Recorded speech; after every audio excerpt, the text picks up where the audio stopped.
For sure. And I think you're absolutely correct. There are so many like little things about like hell. When you think of hell, you're like fire and brimstone, and you're walking on like short pathways between lava that's shooting up and stuff. I think that's really interesting in itself that you mentioned that everybody, most people do it the same because they do. And that's why when I started writing about it, it was like totally different. You know what I mean? Because the more that we, like I said, original ideas, man, we have to keep on that line of what's going to make people interested. I mean, I'm ready to read your book. I'm excited about it. I think it's a lot of fun. It takes me back to that video game that Jack Black put out years ago about a heavy metal, like Brutal Legend. Right. Oh my God. So good, Yep. And I'm a big fan of changing perception, right? I mean, everything that we put out is, it's perceived, and the way it's perceived is how it's received, because, you talk about hell and people are immediately like, oh my gosh, it's this or it's that. But you can change things so much, make them so interesting without regurgitating the same things that people have read and seen a million times. Yeah. I mean, I applaud you for taking a route that is used and making it your own, because of the fact it's very difficult, because the way that people, like I said, perception, oh, it's going to be this, because I've already seen that a million times. But you're like, no, dude, this is going to be funny. Dudes are getting whacked left and right by the guy that should be running the show. I love it. It's a great read, man. I was even all things aside, right? Even if me and Chuck weren't buddies, all things aside, it's a great read. That's awesome. Yeah. That's so much fun. I enjoyed it. I need to get, and other than the digital copy, I need to get a physical copy signed by Chuck and the gang, and I need to put it up on the wall with all the different projects. So we've got a project wall. I definitely need to get my hands on it. I'd love to read it. I'm excited. I'm excited by indie books right now, period. Because we're pushing and we're fighting and we're struggling to show people new things, and that's exciting. It is. It's, with so many businesses right now, teetotering on so many things, it's been the year of indie. I mean, it really has, all the way across the board. Well, and that's why. So I have a weekly show that I'm doing now through the NSC Roadshow called Chuck's Talk Shop or Shop. I think I'm on there at some point coming up. Yeah, and so I see so many of these. There's so many shows where Comicradery has its own feel. But there's an awful lot of shows where we're going to get together, we're going to hang out, or we're going to get together and you're just going to push your product and all that kind of stuff. And I felt like that's great and that's already there. But for me, I wanted to do something like this where we're really going to talk about the processes of creation, and we're going to learn from these people. So like, doing this with Justin Gray was huge, because it's basically like an hour and a half or 2 hours of him and I sitting down and not only discussing the book does come up, but talking about working with major publishers, working with artists, the difference between working with the big boys and doing his own indie stuff and whatnot. And so I've gotten to talk with all sorts of people, writers, letters, editors. I got to talk to a Hollywood stuntman who we then sat down and we talked about not only some of his comic movie work and TV show work, but also how to properly block fight scenes and the kinds of things that you need in your fight scenes and all that. And so I always try to bring it back to comics and to what we're doing to the business. We had a guy come in who was a reviewer. We had someone come in who is actually he's one of these guys who basically not only is he an interviewer, which I thought was huge, but he also kind of plays comics like the stock market. Oh yeah, and so it was a lot of it. That was Andrew Davis, and we got to sit down and talk about sort of the kinds of things that you're looking for in these comics, especially when it comes to keys and all that kind of stuff. The speculative market, for sure. That's what it is. Thank you. Yeah. So it's been really cool, man. It's a very interesting thing, and that's a whole show topic in itself. The speculative. Oh God, yes. To be able to bring people knowledge, though, that's so powerful in a show, right? Like when you come in the show, you're like, okay, like you mentioned, they're interviewing a dude. He may be cool. The book may be interesting. but what else have they got? You know what I mean? What's the, and that's cool that you bring these things, to light. Kevin and I have all kinds of cool stuff in the background we've got going as well that we're going to be talking about when we just do shows with us. You know what I mean? There's a lot to be talked about in this industry.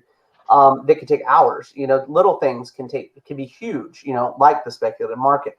But it's neat that you have a way of going, okay, I just brought this dude on. He spent the time, he put 2 hours of his time or 3 hours of his time, whatever, into doing this. And I call that the fourth layer. Okay. So that's like, Deadpool and his fourth wall. You broke the fourth wall into bringing people into, I think that's very important because in a day and age where comic books are becoming a flood now, you know what I mean? It's come out. People are watching the movies. It's much more than it was when we were kids and we were struggling to find a book to even pick up at the, the dollar store, whatever, the grocery store. Because that's where we were getting them before. We didn't have comic shops. I was station and I was picking them up. Also picking up books. Well, 7-Eleven was my comic shop. Yeah, Ride my bike down there, grab a Slurpee. I'm thumbing through the rack. I smell like, of course, the Clorox on the floor and all the burnt ham, hot dogs in the background. But that was my comic shop, Absolutely. And then also my dad was in the hospital a lot for a lot of surgery, so I would, of course, 7, 8, 9, 10 years old, was going up to the hospital, and then mom would swing by the gift shop on the way out, and there was comics at the gift shop. Man, that was, I hated to have him having to be in the hospital, but I was jonesing for going over to the hospital gift shop, man. For sure. Well, that's the cool stuff, right? That's the cool stuff about having a show, being able to make it different. What makes Chuck's show interesting? Well, Chuck brings on these cool guys, and they talk about other stuff and you guys normally don't touch on. You know what I mean? The Chuck show has got all kinds of neat stuff, and I think it's a big draw, right? It takes away from the monotony of just another show that your buddy wants to get monetized on the internet. You know what I'm saying? And that's another topic for another day. But it's cool, man. It's very cool to be able to bring people in and show them neat stuff. Well, and I've told people time and time again, I'm not doing the show to make money off it. I'm not interested necessarily in being a personality in that regard. Right. To me, so when I started editing so that I had a name, some level of name recognition, so I could get my writing out there. For sure. One thing I learned very quickly is that knowing how to write and obviously getting better at that is like the tiniest piece of the pie when it comes to editing. There's so much more to it. And so I remember my mentor, Stephen Cole, came to me and he said, "Hey, do you want to do a lettering seminar? Do you want to learn lettering?" And I said, "Well, I'm never going to letter." And he's like, "You need to know what good lettering looks like and what the rules are and everything if you're going to edit people's books." And I was like, "Oh, you're absolutely right." And so now I've had to go and I've started learning about lettering and coloring. Coloring is the thing I'm, by the way, the absolute worst at. I'm just not that good. So I'm trying to learn and I'm slowly getting there. But coloring, the pencils, the inks, all that kind of stuff, picking up that stuff. And it's important as an editor, but it's important to all the pieces. You need to understand, you need to see that there's room for all that stuff. Even like if we're talking about a penciler and you think, no, they're just going to lay everything down. No, they have to make sure that there's room in that panel for all the words that are going to be there. They're going to need to understand where those bubbles are going to be, kind of have that idea in their head when they draw things out and whatnot. That stuff's really important. You need to understand the other jobs. I attribute it to building a car or like a race team. That's kind of my comparison, because everybody has their job and everybody needs to do their job.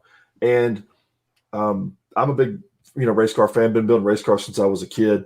And there's certain things I'm good at, certain things I'm not. The things I'm not good at, I'm going to bring somebody in that's good at it. That's just kind of how I feel about it. So,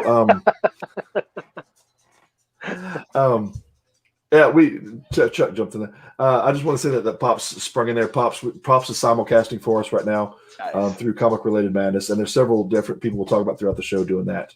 We'll throw up some love for CrimeCon here in a little bit. But which is going to be this weekend, and we'll talk all about it. Oh, I'm on that. Yeah, you're on that. You're going to be there. lots of people are going to be there. And like I said, we'll talk about here in just one second. But it's but like in a car, there's systems. All these different systems all have to run. They all have to gel. They all have to work, and to get you down the road to move the project along. Yeah. And it's time and time again to where you have to find your way. You have to find your role. And I really got exposed to that from having friends in the car business that were building race teams, and seeing, the guy that was popping the rings on the piston was just as important as the guy changing the oil. And they all held the same level. And then the more we started kind of getting into this kind of show, this kind of podcast, because I've been, watching podcasts for years. And long story short, when Dustin and I got kind of our arm twisted to come in and do something like this, I looked to other shows that I valued, and to see what was out there, and Chuck's being one of them, that what did they do that actually was done really well, and what could we do to help that along? Yeah. And that's where it came about. And it was just the arm twisting of us getting talked into doing the show, and then finding out, like you said, what other pieces of what things needed to happen. Yeah. It's funny because you bring up racing, and I'm not necessarily a huge racing fan, but anytime you can take something from something like that, which very much does have some, when the Venn diagram is there's definitely some overlap. Days of Thunder. They had this really great scene early on in that movie with Tom Cruise where they end up focusing on the tires. Yeah. And basically the coach kind of comes in and he says, look, you're going to do so many laps your way. Then you're going to do so many laps my way. We're then going to look at the tires afterwards. And you see the difference in the tires. This is like, holy crap. And I mean, you're nothing without your tires, but so often you're worried about the engine. You're worried about how aerodynamic it is, like so many other things. And so that's the thing. It's like, you can write a good book. Like generally you can write a good story, and you can have someone who comes in and draws it well. But I'll tell you, if your letterer comes in and he's putting bubbles over people's faces and the tail is directly in the mouth, and then, the colors are all off. And of course, the artist maybe hasn't given enough room for the dialogue. So now you have to cut it down, or there's not necessarily a way, this person A was supposed to talk before person B, but they ended up switching them on the panel. So that completely screws it up. You need to understand how all the other pieces work on some level in order to do your job right. And right, when you're working with these guys as the editor, it's an incredibly intimate situation. Oh yeah, because you've got to read the script. You've got to So I having been on my second book now, which is not a huge thing by any means compared to some people, but it's like, now with our new letterer, I've worked with ES, and he was a great guy. So it's like, he was just on. Yeah, great dude. And so it's like, he and I were like, when I send my stuff out to my editor or my letterer, it's all broken down by color, right? So it's broken down where the artist, so everybody's on the same page, and we understand what we're doing as a team, So everybody's got their own color coordination that they can keep up with and what's going on, because I can only imagine how much it sucks for a letterer or an editor to try to place things without knowing subject or where it's supposed to be at, or and I never want to be that guy that sends somebody something and they look down at it and go, oh man, it's this guy again. Well, I'm going to tell you what, we put out a lot of different parts of publication for what we do for Inked, to show different people what we do for clients. And I'm going to tell you what, when I needed an editor, I went to Chuck. I was like, look, this is the idea. This is the plan. This is how things go. Man, do your thing, and he did a great job at it. So, I mean, it's definitely what really showed me. And that's why I bring up the racing thing. When I started getting to learn that side of the business, I went to the shops. I went to all these different, high-end mechanic shops and all these race teams and everything, and learned that, wow, the pit crew has its own setup over here in the side, and they practice every day. These guys are all Olympic athletes, literally. They have a gym inside the facility. They have their stuff outside. Everything's timed. They run through it 100,000 times. Gotta roll that tire faster. Dude, everybody, I'm gonna tell you this is everybody on a particular couple of race teams out there, and it's probably most race teams that are of high level race teams all the way down to the guy working the jack, they're six figures. Everybody in that pit crew, for those few seconds that they're out there exerting, those few seconds in that race, that's their six-figure guys. Every one of them. Yeah, my mouth dropped when I found that out. But they all bring their all the time. It's kind of like when I was young. My uncle worked for a pretty good sized chemical plant, so he was always buying. When VCRs came out and they were $3,000, my uncle he owned the $3,000 VCR. And when satellite dishes were something that would swing around and you hear it, at 2 o'clock in the morning, move it. And it would like shake your house, right? This whole, mounted beside your house, just, take out birds and stuff. He had one. And I remember watching Johnny Carson and seeing the behind the scenes of that. And that's what I started kind of thinking about media as a job and as a career, because things would happen that you wouldn't necessarily know from regular television. You would see him smoke a cigarette and then they'd start counting down and he would put the cigarette underneath, and they were telling jokes in between things. But the exertion part reminded me was in football.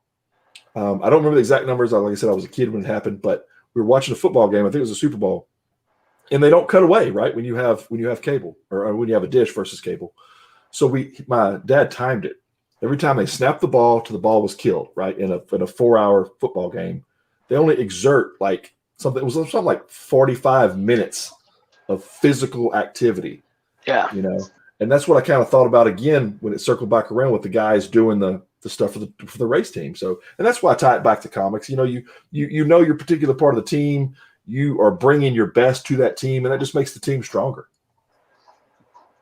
I try. Well, you've done it for us. You've done it for so many people. You've done it for your own book, like I said, and and also too, there's other stuff that Chuck's got going on. I mean, Essence Houses, God, this is just blowing up. Thank you. Yeah, we've been really lucky with that. And I mean, originally it was just going to be we just wanted to do an audio drama. We wanted to do something different, and as it moved on, I was like, man, this could be a novel. And so that's what we're working on right now. I literally actually, while you guys were doing your opening thing with Monty, I was going through chapter 17, trying to hammer it out and finish it out. Get all those final edits out so we can have it sent off to the printer and stuff. So really excited. And then I had conversations with Eric earlier today so that we could get the next season and the next book kind of started and set up and have that moving forward. So yeah, there's a lot of pistons moving. Definitely, and they're all firing right, which is the great thing. It all just makes for, hopefully for a great project. Well, I'm excited about that book coming out. I'm excited about the next issue of Beguile coming out. We're all over it, and we're just happy to see all these cool things happen, man. Well, and you're going to be in the next one. Oh man, that's some things we haven't unveiled yet publicly, but here you go, right here on the show. Yeah. And we always jokingly say, being an inked, we're in comics, and literally we're in comics. So that's kind of a fun, cool thing we get to do. Yeah, it's some good stuff, man. I've been a creator for a long time, and there's other books that we're talking about and other things that are in development now, which is a lot of fun. Professionally been an artist since I was 16. And my mom pushes it even back, but I kind of think child labor laws are maybe bent here. But what was funny was, and she had reminded me about this, and she said, you did remember that when you were in elementary school, you were drawing werewolves, and you were going to the library and spending 20. And this is dating how old I am with the gray. I just had a birthday a couple of days ago, so she was talking about how, when I go to the library, I draw my werewolf and I go to the library and I make copies for 25 cents. And then I would go back to school and sell them for 50 cents. So I guess I was in the production business, in elementary school. Didn't quite realize what I was up to, but I had totally forgotten about that. And she reminded me of it. So publishing, I'm not going to claim that I've been in publishing that long, but I just thought it was kind of funny when she brought that story back up. But definitely, but the artist side, and I still love being in the business. I mean, I've been doing this for a lot of years now, and it's fun to bounce off of other creators and to get those things in there, and to definitely I got Pops coming in again. He got that one. We already covered that one. We got this. He popped in again and talking about, goes, lose, no, about being the smart thing to do, which is definitely what we just talked about. Definitely right. We all defer to the people who are the masters in the business. And a lot of times we can suggest things and we can say, here's your choices. Here's A and B. Which way do you want to go? We would like to see you go to a B, because B is the way that we, would like to say that's the best way to go. And again, it's the end user, right? It's the creator that has the choice in that. Yeah. And we do the same thing for the show, right? We try to get with other fellow creators and say, okay, what would you like to talk about? What would you like to get, what would you like to see on a show? We try to look at this show from the aspect of, as being interviewees on a show, what would we like to do? What would we like for us to be out there? And that's why we start doing things like this with you have your setting, right? When we're talking to you, the floor is yours. Yeah, we want you to be comfortable, because it's like when I go on shows, sometimes it's like it's basically like Kevin and I talked about this earlier. It's like they throw you in there, and not naming names, just things happen, and it's like they put you out there and they want you to talk for an hour, right? No questions, no in-depth. Yeah. We're not trying to figure anything out. I think that as a creator myself, it's important for you fuel me, right?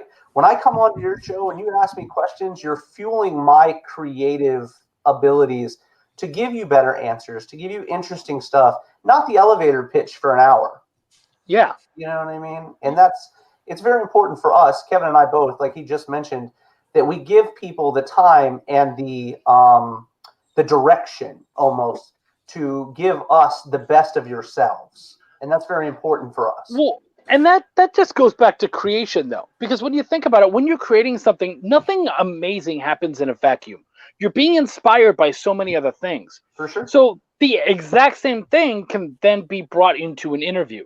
Exactly. Whereas I can come in and I can talk about my crap for an hour, but I've done that. And I will continue to do that on other shows. What is it about your show that's going to make that different?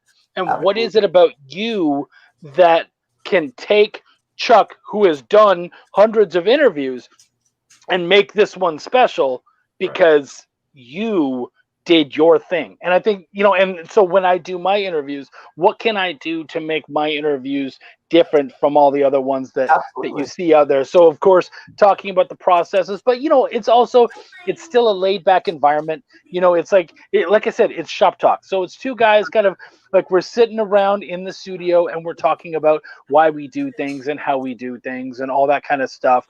And so I find, because I'm more of a relaxed dude, and that I tend to kind of get more out of them. That's sort of my philosophy. But everybody kind of does their thing. Yeah. And I think, and I think it's such a crucial part of it, because again, we're not knocking any other show. Everybody's got their own flavor. There's 31 flavors, right? You got everything. And that's why on the road show, which we're a part of, you're a part of, right? Mm-hmm. That is everybody's flavor. We get the chance to, on the road show, a creator comes in and he gets to go to all the different flavors of the shows that are out there. Man. It's a buffet of people, like different types of folks, Exactly. And for everybody. Every time he's getting a different audience sampling, right? Absolutely. Everybody's got their own flavor. You're going to go get Rocky Road ice cream because you're not a Rocky Road kind of guy, right? So those Rocky Road people are going to be checking things out on that show. And then, like you said, you could go on another interview on another show right after this one and be talking to a whole different audience. Absolutely. And that's what we wanted to kind of, from that mindset as being the interviewee in so many shows, we wanted to be able to give that back to the creator. And we wanted to set the tone and say, okay, this is you, here's your playground, here's your thing, do your thing. And again, like you said, none of this is scripted. None of this is, I've got my own follow along where we need to be sheet. Yeah. And my kind of Dennis Miller kind of, pop the pages from Saturday Night Live. But beyond that, man, it's like, I don't know. We're just going to roll. Well, and that's the fun. To be able to go off each other fairly well. So we do. It makes it an easy conversation. You know what I mean? I'm awful about reading from a script. Like I'm terrible. I filmed my Kickstarter video like 30 times the other day because it was like, hey, read this, and I was like, He wanted to strangle me. He was like, dude, I'm like, look, just and this is free advice out there for all of the people doing Kickstarter videos. This is my here you go to the world. And this is just my offering as far as suggestion. Take a regular backboard, right? Your comic backboard, and bullet point out the key things that you need to mention on your video, right? It could be one word, it could be a sentence, but each one of those things sparks something in your brain to talk about, and it's organized. You put it up in front of you, you put it in front of the camera. That way you're not staring over to the side or staring, or also too, have somebody in the room with you, okay, that you can kind of have in your line of sight, because it's such a lonely thing. Because I go in all these productions, and I've been in productions for years, since I was in my 20s and stuff. I was doing, nationwide commercials and videos and all kinds of radio. And it's such a lonely thing. Even in the live shows, we do a ton of live shows for comic book shops. And I'm behind the scenes helping everything happen with them when they're on location. It's a lonely, lonely thing to see one dude with a camera or a phone being energetic, excited, talking about things, and there's nothing going on in the room. Absolutely. And he's doing his best to keep it just up there and exciting and talking about his project. But as you both know, when you're talking about a book or a project, you are selling yourself as much as you're selling your product. Yeah, absolutely. So if you're out there like, I kind of think this thing I did is kind of cool. You might want to swing by and look, page 3 says, dude, you're just, it's not happening. It's not happening. The best thing I was told, I promise. No. And the best thing I was told as far as sales go, a major guy back home, and as you probably picked up with my accent that washes in and out, I'm from Southwest Louisiana, so I'm right up against the Texas border. And yes, of course, you see me in a cowboy hat all the time. I am the real deal. I've had a ranch. I've had horses. I've had horse mess on my boots, the whole 9 yards. And as Justin points out, I whip out the Bowie knife from time to time on the show, which is a big kind of fun thing we do. It's become a spoof on our show, for sure. I've got a picture of myself in a knife shop in Tennessee, not too far from his house. With this Bowie knife that takes up most of the screen. I can pull it up here in a second. But my point is that the sales manager that told me, a very successful sales manager, and I paid attention. He said, I can take a 7 and make them into a 9. But there is no way I can take a 3 and get them to a 9. He said, so you got to bring it. You have to come to the table with something positive. And I always tell people when we start looking at Kickstarters and talking about their projects, and I said, okay, we are the horse to water kind of thing. If the water's bad, likes that one, the horse to water. Having horses, that's kind of my thing. So, but don't kick the horse because they don't want to drink the water. Put some good water down there, nice and cool. Tastes good. That's what I was thinking about. Somebody bring your best. It's an example of you. That's right. Yeah, for sure. Well, and as an interviewer, and I'm sure you guys have had it too, where you have guests where they're good at one thing and not great at another. And so all I'm going to do is I'm going to steer you towards the good. Yeah, right. And so stay in the good area. Don't veer back over here because I got to let's not talk about this because you're not working well there. So let's not do that. Let's go over here. This is where I think you're going to help everybody very much, including myself. I think we can all benefit from that. That's you need to work on that. That's not going to not going to help anybody. Are you guys ready for the Bowie knife? Here's the famous Let's Bowie knife thing. Oh man, I saw that one. Yeah, I remember you showing me that. So and didn't you buy that like a year later? Yes. That is an actual shot from my honeymoon. And we were in a cabin in Tennessee, and we went to this 4 or 5 story knife shop. And I was checking it out, and it's a really nice knife. And I'm a knife guy, and I've got some sitting right here on the studio counter. But see, there you go. See? Same dude. Yeah. I'm a big knife guy myself. I got, and I've always got one on me or around.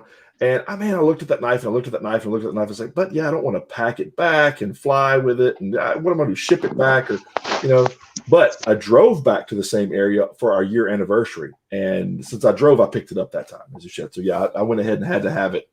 Well, I'm glad you have it because it's for it's good times when you're hanging out with us. Somebody said the other night, I don't remember who it was. I think it was Andy. Was like, "Where's Kevin and his Bowie knife picture?" And I was like, "Oh man, yeah, it's good times." It's funny because playing with the whole knife thing, I'm big into swords, and so there was this this section of my closet that was kind of cluttered. There was a bunch of stuff in the corner there, and I had to move it to get at some stuff. And I moved it, and I'm not even kidding you. I pulled out 4 swords and a lightsaber, and just like always good to have, right? Right? And I mean, and it was just hilarious because I was like, I didn't remember where any of those swords were. The house that we're living in right now, we know that it's like a temporary place before we move to a much better house. So a lot of our stuff is not out on display because I'm just not interested in creating that display because I don't want to settle. I'm ready to move on. So I haven't kind of set up that sort of area. So yeah, I go into this corner and there's all these swords and I'm like, oh, that's where they are. That's hilarious. Okay. That's where glad they're still around. Yeah, I'm glad I still have all my fingers when I reached in there. You know what? I have so much been through that in the past several weeks because not ever, and you've heard me and you and I've talked about this. Not ever living in Washington ever in our lives. My wife and I transplanted over to Washington State. The Pacific Northwest. Everybody said, "Oh, it's beautiful." And I friends tell me it's beautiful. I looked at it online, checked it out. Had to rent an apartment because of the house and everything. We're trying to find a house. So I went through all that, and I went through that. Man, all my stuff's in this box, and I don't want to deal with it. And I remember this number. The movie company moved 17,500 pounds of stuff. And I told my wife, I was like, I don't want that much stuff. That's just too much stuff. I don't need that much stuff. So we've been, but the whole studio, all the collection was packed. I mean, I always got to figure out what shoulder I'm on. Not this way, not that way, the other way, not this way, this way. Right. So over there is just some of the stuff over my left-hand shoulder of starting to get out into the studio. That's just the Star Wars part of it, the Millennium Falcon and the AT-AT and those. But dude, there is so many boxes in the garage of just stuff, collections, because the whole studio is filled with that fun stuff from being a kid. It's reaching for a spoon. That's Terry. But that's I mean, I'm going through that right now. I'm like, God, where's that cool, fun thing that I have? And look, I'm in the same boat. 800 long boxes upstairs. Whatever, man. I can't find anything. Right. It was like, moving from Florida to Tennessee with all that stuff and closing 2 storage units and, moving a whole brick and mortar into a house. And it was just like, it's wild, and I'm thankful we have enough room, but it's still like putting it all together, Oh yeah. And you're like 11 months now, or 10 months now, and I still don't have all that stuff unpacked. It's like Christmas every day here to me, and that's the fun part because there's stuff I forgot I even had, and I'm digging through boxes and trying to find stuff. I'm like, oh well, I forgot I even had, like the first. I just got in, like I said, I'm still one of those guys that I still buy stuff for small fun things for my birthday for myself. And actually, so doing that, I bought the first Spawn figure that a guy had in a box, and I've got to the point to where I'm like, I'm starting to rip open boxes now. I'm kind of having box opening parties. So I got it in. I'm like, no, wait a minute. And I flipped over the back of the box and I looked at it and I was like, I have that figure too, and found it a while ago, like right before the show, like seconds before the show, as I'm coming in the studio, I found it in the box. So now I have like the Violator figure and the Spawn figure from the very first time they were ever released from McFarlane that I'm going to have side by side in the studio. So it's Christmas every day, man. I just love it. Absolutely. Well, let me know if you need some Spawn figures. I'll send you boxes. Because I have sections and I'm going to start to show more of the behind the scenes as it comes together. But I have a whole Iron Man section and a whole, the stuff for Spawn and some stuff for.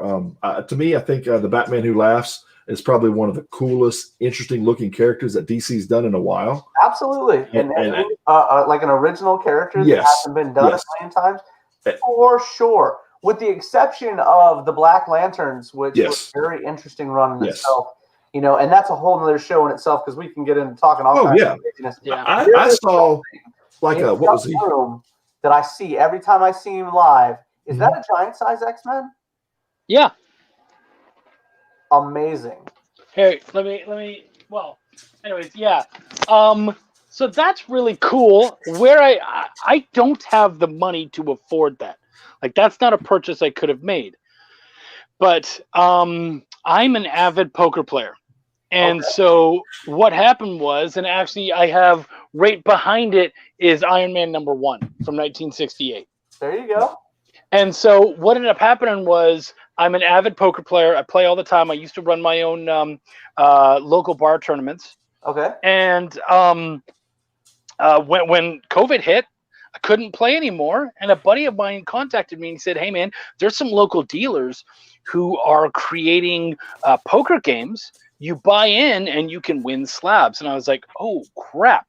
And the first one was a 5.5 graded Iron Man #1. And I'm like, yeah, I'm playing for that. I won that. I won this one. And I mean, this is like, it's like around $1,000 comic right now at the grade it's supposed to be at.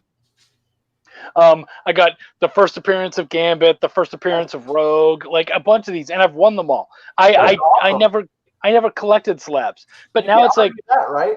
I could pay $20, $30, $40 to get into this tournament and win these like multiple, like $100 or $1,000 slabs. Yeah, I'm in. So Chuck is like the poker shark.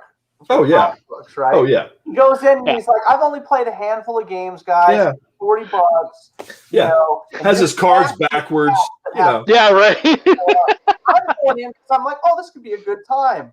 Yeah. I've only played poker like twice. Are all the red ones good?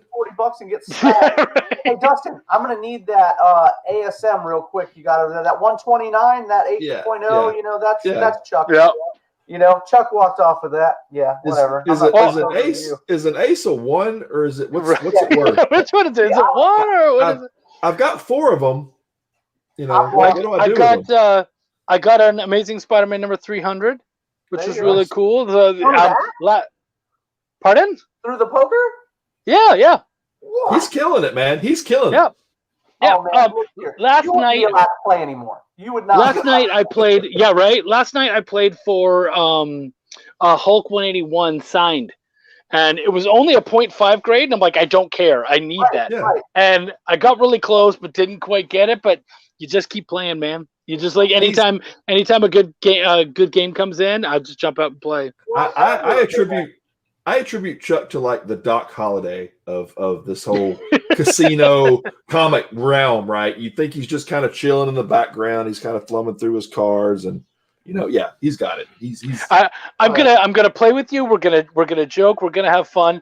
But at the end of the day, that's mine. I'm gonna own that,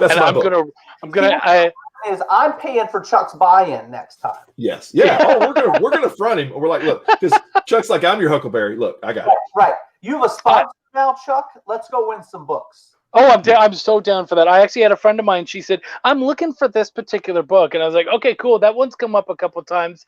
I don't want it. But what I'll do now is I'll play for it. And if I win, I'll sell it to you for 2 or 3 times what my buy-in is. So you'll still get it way cheaper. She's like, okay, great. That way I make my money. And yeah. Yeah. Winner, chicken dinner, right? That's it, buddy. Everybody needs a Chuck. So that if you're in a bad position, I feel that way. I can't pay my mortgage this month, but there's a local poker tournament going on. I will hook you up, brother. I'm not kidding. Literally, there have been weeks where we ate because I went out and played poker. You know what I mean? Like things are really bad, and I'm like, this $5 won't help us, but I can get into this poker tournament and I can turn it into 100. Oh yeah. Look, if that's not the most romantic thing you've heard all night, there you go. I don't know what. We're going to do a story, a show with everybody that has parlayed one thing into another at some point. It's kind of in the list of shows to do. You know, on a 181 note, quick story. Barry Dudder, buddy of mine over in California, makes a living flipping books, right? Goes into estate sales, goes into all these different places. And he got his claim to fame. The first time I met him, and I've done an interview with him, was I won some books on a show. And I'm like, Dudder. I know that name. And when I thumbed through it, I figured out the connection between that. He was a writer and stuff at Marvel and done some stuff at so many other places. But I got to talking to him, and he explained to me, I was like, yeah, I remember you on Deal or No Deal. I remember seeing you when I saw the pictures. And he won $400 on Deal or No Deal and parlayed that in like a $4,500 collection. Just flipping. Yeah. The Mile High story, right? Everybody knows the Mile High story. But yeah. So that kind of thing still exists. And Barry told me a story. It was online here several months ago. Hulk 181. He went to a thrift shop or flea market and found a Hulk 181, like what I call in the wild. It was in the boxes, and he just thought, that's a Hulk. It's not a reprint. It's a Hulk 181. And he brought it to the counter, laid 3 books down. He said, how much for the books? And he went, the guy said, well, the sign says 3 for $10. Oh, but okay. Bam. Here's his $10. He heads to the car, and a guy watches him do this. A younger guy, like in his 20s, saw him do this and follows him from the shop all the way to the car. Like, man, I got to have that book. I got to have that book. I got to have that book. And he saw him, how much he paid for it. And he said, well, I tell you what, if you want it, this is what it's going to cost. And I want to say he put it out there for like $500 or $600 because the guy wouldn't leave him alone. And he said, okay, fine. What's your PayPal? And PayPal'd him right there in the parking lot. True story. PayPal'd him in the parking lot for that Hulk 181 that he just bought earlier for like $3.33, right? Paid him like $500-$600. Wow. That's one of the best parlay stories I've ever heard in my life. The best one for us in my life, in my time in comics, it's been about 25 years. But I had a gentleman come into my shop, and he dropped these binders. I don't like binders. I don't ever put books in binders. I think they're kind of I don't trust them. Tearing my books up. Anyway, so dude comes in, he drops these massive Marvel binders, right?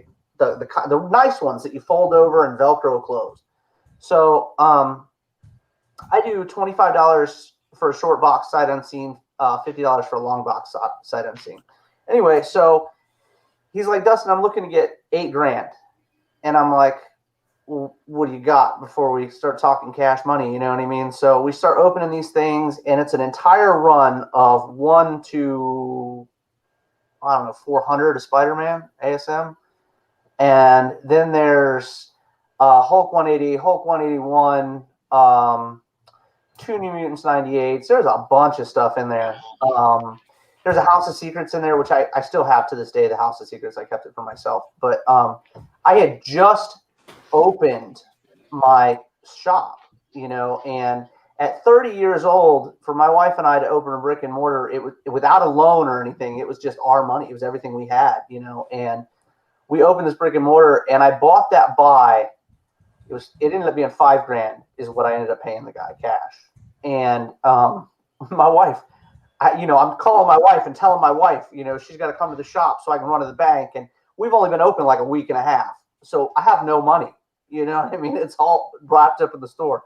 So I go get this money, and I remember my wife telling me she was going to kill me if I didn't turn these books around. Like, immediately turn these books around, right? So I sold every one of those books with the exception of the House of Secrets. But, I mean, the House of Secrets is a 9.8 easy, and it's one of the few books that I personally had looked for many, many years. But I was so thankful, and I was also very grateful to be able to get people books they wanted at a price they could afford to pay, because I'm not going to take advantage of people because it doesn't look good on you as a business owner, you know what I mean? Anyway, but it was good times.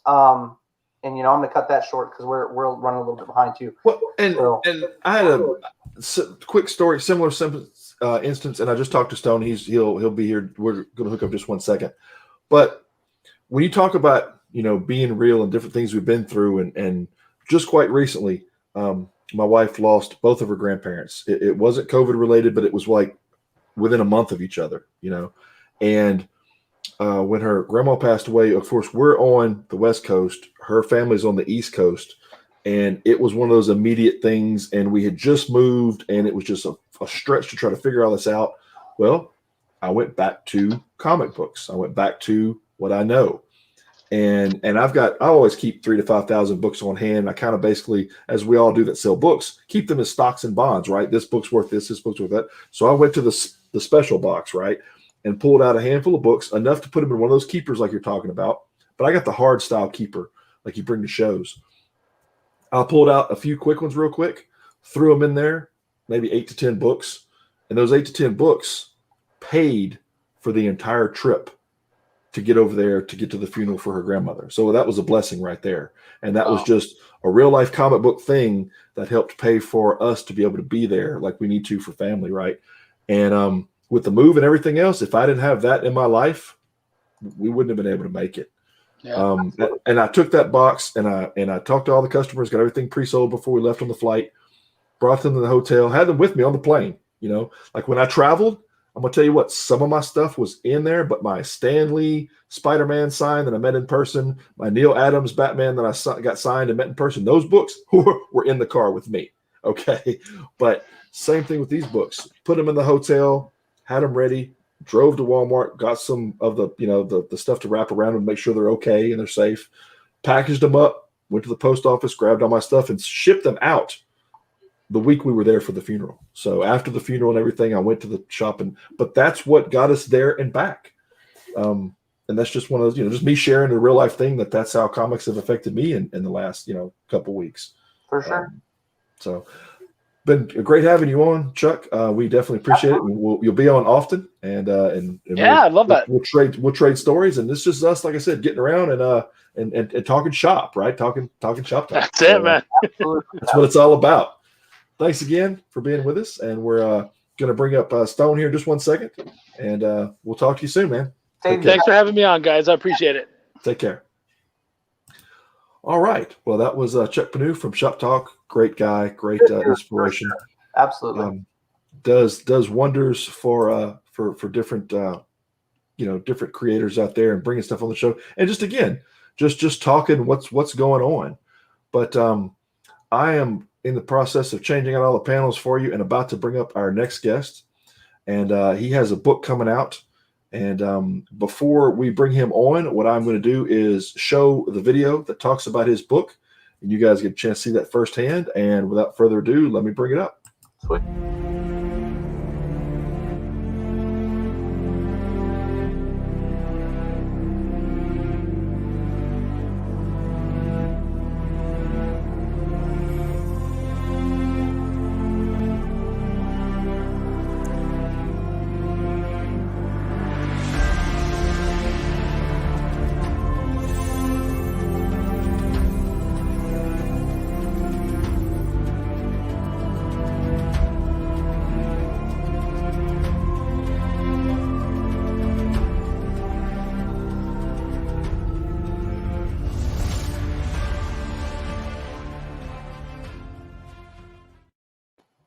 I'll check that out. That was pretty sweet, right?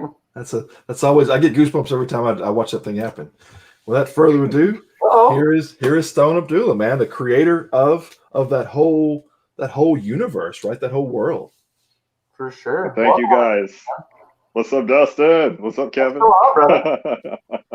Man, I can't call it. Shikari artwork on there too, man. That was pretty dope.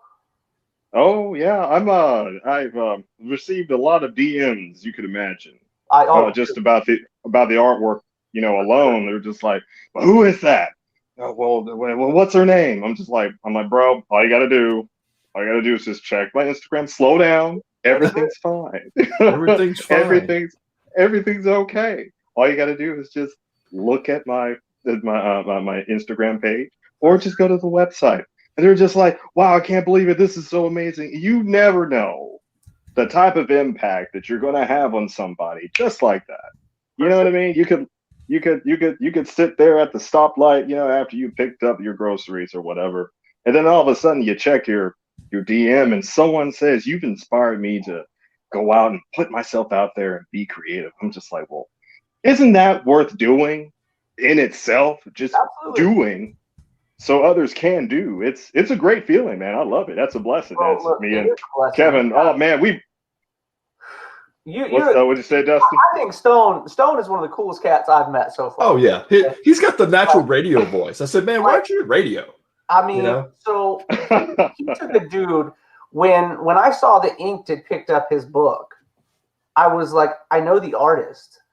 That dude, and the writer follows me on Facebook. He's a great guy. You know what I mean?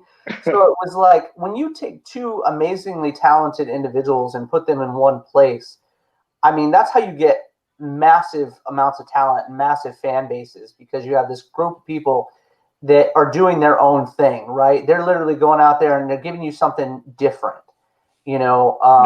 Got Shigari being one of these people that has their own artwork that's been around for a hot minute now, you know what I mean? And is literally putting out beautiful pieces all the time.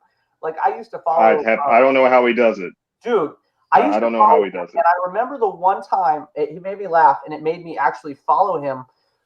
He was like, "Stop sending me DMs. I'm not a chick." And I almost died because all these people are messaging me. Right. It made me laugh so hard that I was immediately a fan. Right. Immediately a fan. He needs to put that on a shirt. He's got to put that on a shirt. Right. Absolutely. Stop texting me. I'm not a chick. Starter. I think no. I'm not a chick. That's great. Have you seen? There's a beer company did a commercial. This is back when started a real chat. This is years ago when people first started to kind of talk online. This is like post AOL, but like maybe 10 years ago. And so there's this. You see the chatter back and forth, the talk back and forth, and then you see, let's meet and have a drink. And they said, let's meet at this light pole in front of this bar. So you see one dude leaned up against the light pole, and then you see another dude come over from and the other dude leans up against the light pole. Oh no! And one of them, he kind of looks at the other one, and he said, "Are you such and such?" And the guy said, "Are you such and such?" And they're like, "Yeah, cool. Let's go have a drink." So it was they had developed such a cool relationship from talking back and forth. Awesome. Doesn't matter if you're dude, girl, but it doesn't matter. Just the bond there of their. As long as you vibe. I just thought it was funny because I hadn't seen anything that abrupt in a long time, and it made me laugh. That is funny. And, so I immediately followed.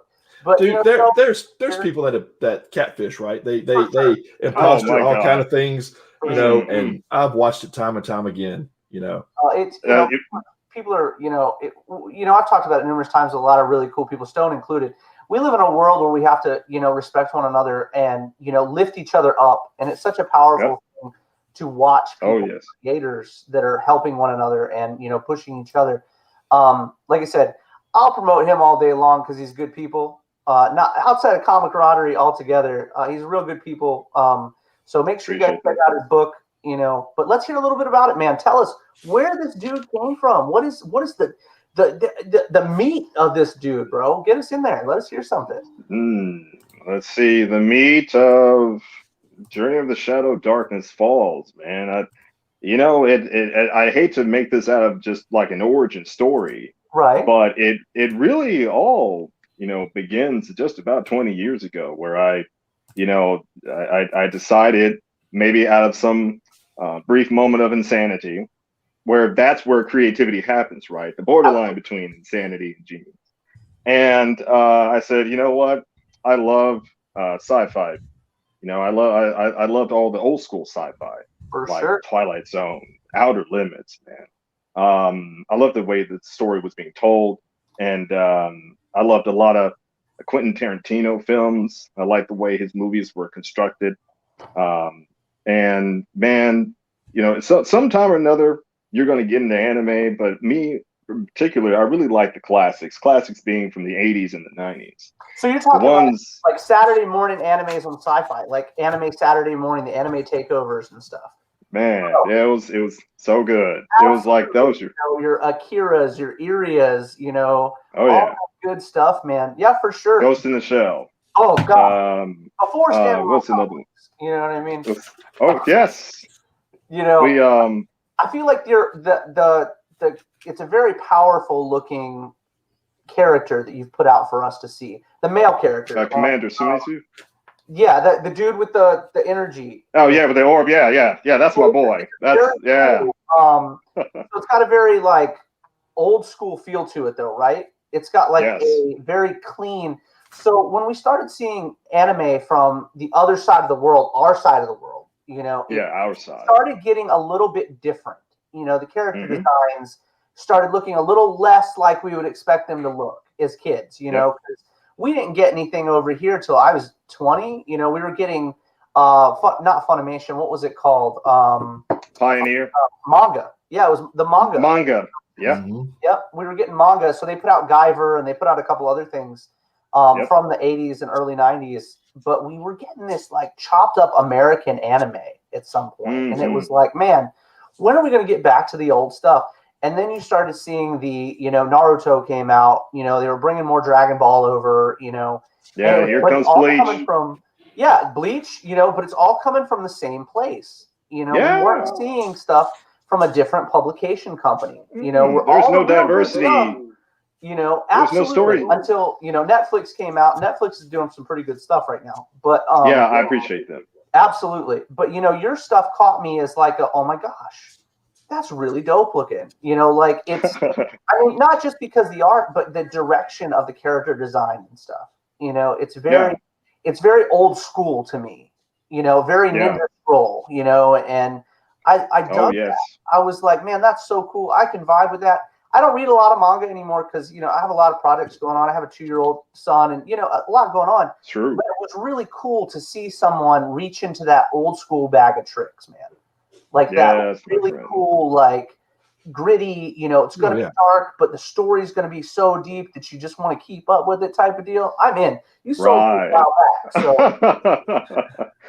I appreciate you. We have a quick commercial coming up. That's when you see the high sign come up with the radiation out. We're going to take a couple of things, take a moment and talk about a couple of people that help make, have helped put in for a Stone Spot to be here and everything. Absolutely. So let's talk about them real quick. And that is going to be the Fike and Forney Throwdown, the Thursday night Throwdown shows, and the one that's actually on tonight. That's 8 o'clock Eastern. That's going on right now. If you want another good time out there and watch two amazing artists just have a kind of a sketch battle going on, and you can buy different pieces during the show, it's a good time. And it's something that NSC Live definitely sponsors for that side of the house. And so again, tune into the Fike and Forney show. They're on right now. We have them on the network as well. So it's just a good time. And also too, another quick shout out to another great thing that's going on in the world. And that is going to be, we're going to bring it up right there. And then we're going to leave it as the background for a second and then jump back to it. But it is over. I'm still going through the board as far as trying to get everything set up. So that's always a fun learning curve. Well, it's just, from watching shows for years and being actually, like I said, in the business, for years ago and coming back into it, there's so many things have changed. And I've got mad respect for anybody that's doing the show, running the board, doing everything by themselves, because it's a huge undertaking. Because you've got stuff going on the side, comments going on. You got people interjecting things, all kind of stuff flying around. I try to help. I'm not that great at some of this stuff. I'm trying. I do a little bit, but Kevin is definitely the workhorse of the background of this. And great dude to work with, great partner to have, and grateful for him. Oh, incredibly grateful for him. I appreciate it. Here, I found the one I want to pull up. There you go. And it is for we're happy to announce that there is 2 back-to-back fully funded projects that happened. That was a lot of fun to see. With Ink Marketing being, putting together everything for both of these different different productions that are on out there. Great birthday present on my birthday, 2/24. We watched, CRIT get funded. That was an amazing thing to see.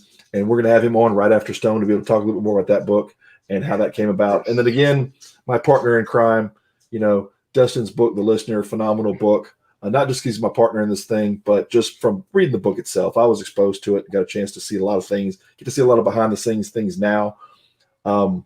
That's been a really, really fun book to be a part of and to just watch it blossom.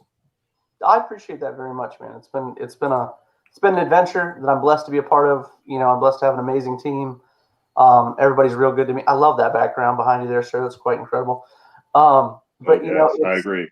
It's very cool, when we look at these things, and I'm not going to take much Stone's time because this is his thing. Right. We've pushed, and it's all my books are paid for ahead of time, and that's something I'm very proud of.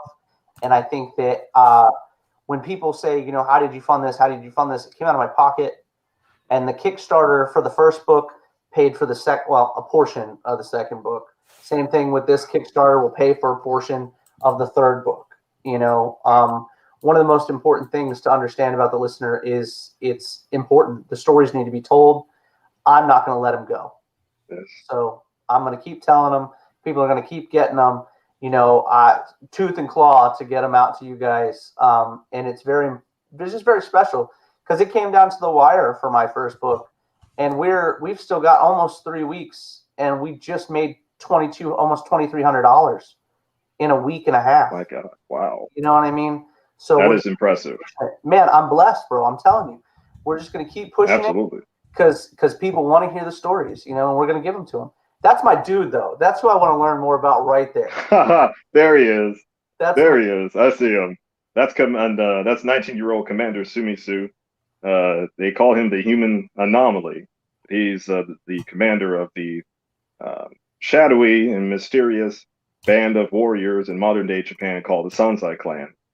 And Sumisu, what I like about his story from day one when she opened up Volume 1, just to take a step back from Darkness Falls for just a second, and no spoilers in Volume 1, but when you first open Volume 1, you get a sense of who he is.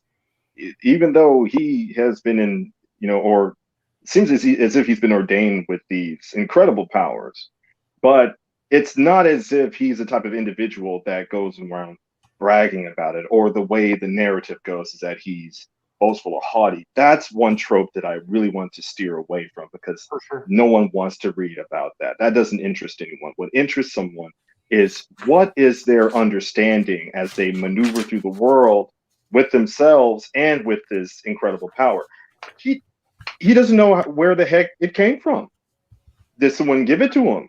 Was it, was this a birthright, et cetera, et cetera? So when you're reading the story, Journey of the Shadow, it's the name of the book, or the book series itself, speaks for itself, Journey of the Shadow. And the shadow, that is, in some existential, abstractionism, the shadow being Commander Sumisu.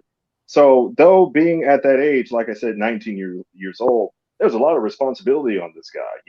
There's a lot of Klansmen that he's got to direct. And they have to conduct, global surveillance and conduct missions and protect humanity from supernatural threats and et cetera, et cetera. You get this idea, like 4 pages into Volume 1, you start to get absorbed into what sort of modern world is mixed with the supernatural concept.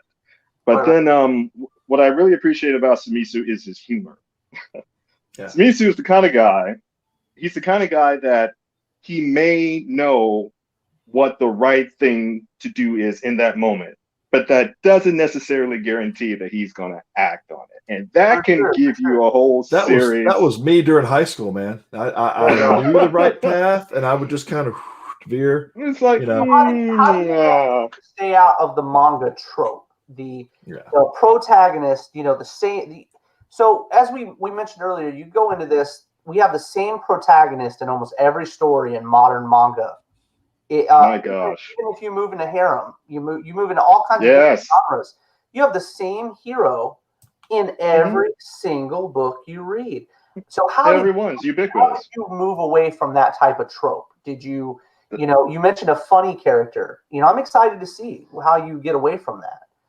Well, I'll say overarching, the number one thing that you want to do in terms of making sure that you want to tell a unique story and that you're not, in the middle of the sea of ubiquity is, number one, understanding that the ubiquity exists. Number two, you remove yourself away from that.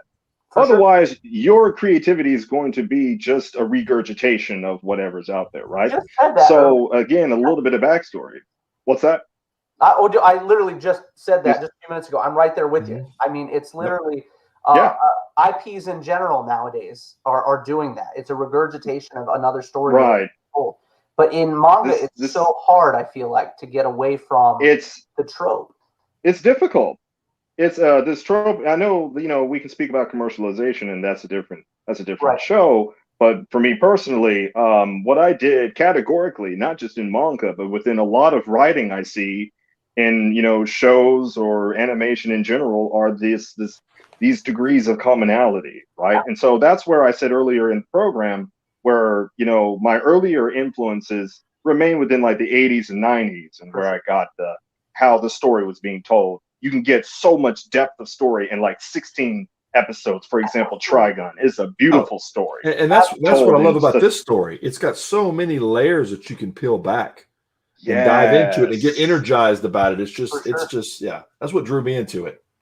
Well, I'm excited that you've that's Kevin into it too, because Kevin is not generally a manga guy or an anime guy, so it's very exciting that you've been able to break that barrier in itself and bring people in that normally would not be in that genre, and it's exciting to see an up and coming talent be able to show people something like that. And I think you've picked the perfect artist to do that as well. You guys build a really interesting unit between the two of you, for sure.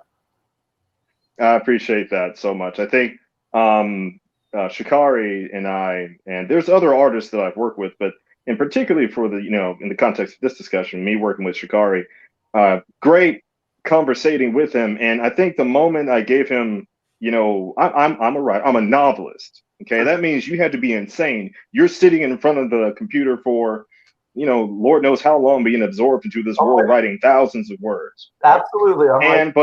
But it's fun. So like I said, a little bit of insanity. But earlier on Facebook that you commented on, I was literally, I'm sitting with my dog and tears are coming down my eyes, and all I can think about is the next chapter. Where I'm going to tell my own story. And that's, you and I have talked about that before, where our ideas come from and where, you find, plays and ploys for characters and stuff just from out of everyday life. It takes a really special person as a writer in general to be able to create worlds without using other people to step on to create, regurgitate what they've already done. So it's very exciting. That's correct. Absolutely. I agree. Well, we definitely appreciate you having you on, Stone. Go ahead. I'm sorry. We definitely appreciate you having you on. We're kind of had a little bit of technical things jumping on, and I know we're running a little bit behind, but go ahead and let people know what is the main thing that you would like to have them take away from your story. Give me the what's the most the bang for your buck kind of thing, right? What do you want them to pull away from it? The number one thing I want people to pull away from Journey of the Shadow is that they'll have an opportunity to escape within a world and learn of rich characters with deep histories. And they'll learn to love them and maybe perhaps even hate them. But most importantly, they'll get a reinvigoration of what to explore in their own lives and rediscover curiosity. And I hope they'll take that away from Journey of the Shadow, and especially in Darkness Falls. That's what I pulled away from, man. You hit the nail on the head. And that's and we'll have you on again. We'll have you on several times throughout the series. And always a pleasure talking to you. I know we talk often.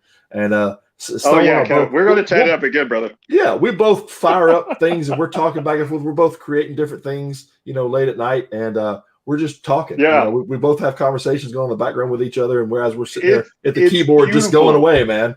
Just doing it's great. Well, again, I love it. Always a pleasure, sir, and we will have you on again shortly. So, thank you. See you, Dustin. See you, Kevin. Take care. All right, Stone's always a blast. He's always fun. Absolutely. He's always we talk a positive person, right? Like yes, he's a good person to speak to, and just always, above and beyond with his kindness is how he talks about people. It's a wonderful thing, man. It is in this, and it's so fun to have him on. Like, so we jam and talk all the time, and we have playing on the background and stuff. And we want to get him on and kind of share his project, and that project will be releasing here shortly. And we will hear more about it, and just so many fun things going on with that project. And then next up, I want to talk about a project you saw advertised a little bit earlier. And again, this is for another really good project that's out there. And we wanted to be able to bring Christopher on and be able to talk about it from Homebrew Comics. Christopher is the creator of this this title, and it's one of those ones that you really just need to dive into and have a lot of fun with. And absolutely funded instantly on launch week, man. Funded the first day, which was really exciting. Again, funded on my birthday. So what a better birthday present, man, than that to have. And we just want to bring him on. And without further ado, let's talk to Christopher. How's it going, man? Hey, doing well. How are you guys doing? Great, thanks. Hanging in there, man. Hanging in there. Yeah, it was pretty cool funding on your birthday. That was a nice 12-hour run I think we had. Yeah. Before it was fully funded. Mm-hmm. There you go. Yeah, I wasn't sure how the Indiegogo would go. We launched issue 2 on Kickstarter, I think September of this. Actually, no, it was August. Right. Actually, I had COVID. The day I launched the Kickstarter, I had COVID. It was actually pretty rough. So this is my third crowdfunding time. My first time, Crit had been around for like 3 months. I had just started this book. I was about 3/4 of the way done, and I had to get a new colorist because the colorist that was working with me, he had twins, and then COVID hit, and he was a tattoo artist, and he was like, dude, I can't do this. So halfway through the book, I had to find a new colorist, and this was COVID. Funds were not the best, so I started talking to some people, and they suggested Kickstarter. So I put issue 1 on Kickstarter, and I had no idea what I was doing. I barely had an Instagram account at this point. I have a music background, and when I was playing music, I remember riding my bike to radio stations and talking on dial phones to record labels. So going to Instagram to get a following wasn't something I was just accustomed to. So launched the Kickstarter. I had a $1,500 goal, which was completely stupid because really we only needed about $500. I do all the design, all the inking, all the writing. Everything is me except for most of the colors. I do even a lot of the flat colors I do myself to save costs, and I'm a very hands-on creator, so I just like to own it all. But I'll admit I'm not the best at lighting. I've really only been, yeah, dude. I was actually signed to Sony Records for a long time, and I had a endorsement with LTD. So what you see on the wall is well, my daughter has one on there too. But yeah, I have an LTD collection, and my dad has every Gibson and PRS I think that's been made. That's my inheritance. Yeah. But yeah, we didn't fund. I had a $1,500 goal. It was really dumb of me. I read too far into it, and I think, we made like $600. But with Kickstarter, none of that actually comes to you unless you fund. Right. So I had like 30 backers, and after the book was finished, I said, well, these guys wanted the book. It's already done. A friend of mine pitched in to help pay for it. And so I said, hey, it's already funded. These people had faith in it. Let me send it to them. So I collected all their information, and I paid for everything out of pocket, sent it to them, and said, hey, do me a favor, just shout it out. At this point, at least I'm getting some advertising. And all of them did. I actually got a lot of really good responses. And some of those people that backed me on Kickstarter are now my friends. Yeah, I made a lot of really good relationships off of just saying, hey, I know I didn't collect money, but here's a book. That's how much faith I had in my product was I'd give it to somebody for free and see what they said. Then when we went back for issue 2, I was smart. I said, hey, I'm only going to ask for what I need. And my colorist cost me $500 because, again, I do most of the flats myself. And so we funded, and well, that was funny. So I set everything up. I'm sick. I'm just laid out the entire time. And I wanted to launch on a Wednesday at noon because, everybody I know has said Wednesdays at noon is the way to go. So Wednesday comes up. I'm supposed to be, launching. I've already submitted everything. It's been built for like a week. And I go and I hit launch. And it's like, well, yeah, it just sits and doesn't launch. Oh, and no. So, yeah, I was sick. I was mad. I start kicking some stuff. I lay back down on the couch and I call my buddy Jason, who does the Convictor books, if you've heard of him.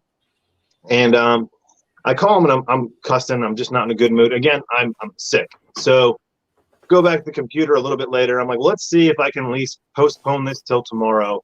And I hit launch and boom, it just goes live. 5 hours late. I get on Instagram. He gets on Instagram. All my friends just start promoting it. And I think we funded the next day by around 1 o'clock. We were fully funded. And so when Indiegogo came around, it was just a different beast. I really didn't know what I wanted to do with this because one of the books had already funded, but nobody's seen the other 3. And so we went to Indiegogo with a 4-book package. You're getting over 100 pages of content. The issue 1 has been remastered. I've relettered the entire book. Well, actually, the character Boulder in my book is a real person. He relettered the entire thing. And we got a new cover and we redid the first 8 pages, which was like a foreword. We condensed it down to 1 in a nice readable package. So you don't have to get overwhelmed by a bunch of reading. Then issue 0 is being done by a group of friends of mine from Australia who I met via when I started my Kickstarter. I actually met them doing that. And then issue 3 I've been working hard on with my colorist, and we're just putting down the final colors now. It's been a trip. So now that I've talked about all that, I'm pretty sure everyone's asking me, what is crit? So I'm going to bring up Boulder real quick. I have a shot of him right here. Let me just scan through to find it real quick. But it is there you go. Let's see. That is there you go. He is. Caliber is the one you see on the ads that came up a while ago, and then here is Boulder. Yep. And being a real dude, that's just not another cool touch to me. That's there, But no, real fun story on this. The guy that actually is Boulder is my friend Terrell. We met randomly because work kind of put us in the same apartment. We didn't know each other, and we found out we're like the same exact person. We're the same height. We both wrestled. And just we're best friends. My wife and his wife will sit down together and talk about how alike we are.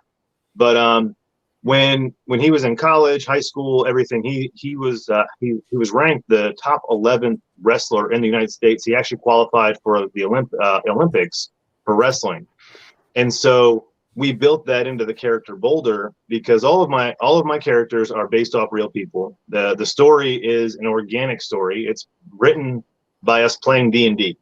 So that to me is incredible. Okay, that's incredible. And Kevin and I have had this conversation back and forth about the fact that this book came from a game of D&D, which draws us back to things like Dragonlance. You know what I mean?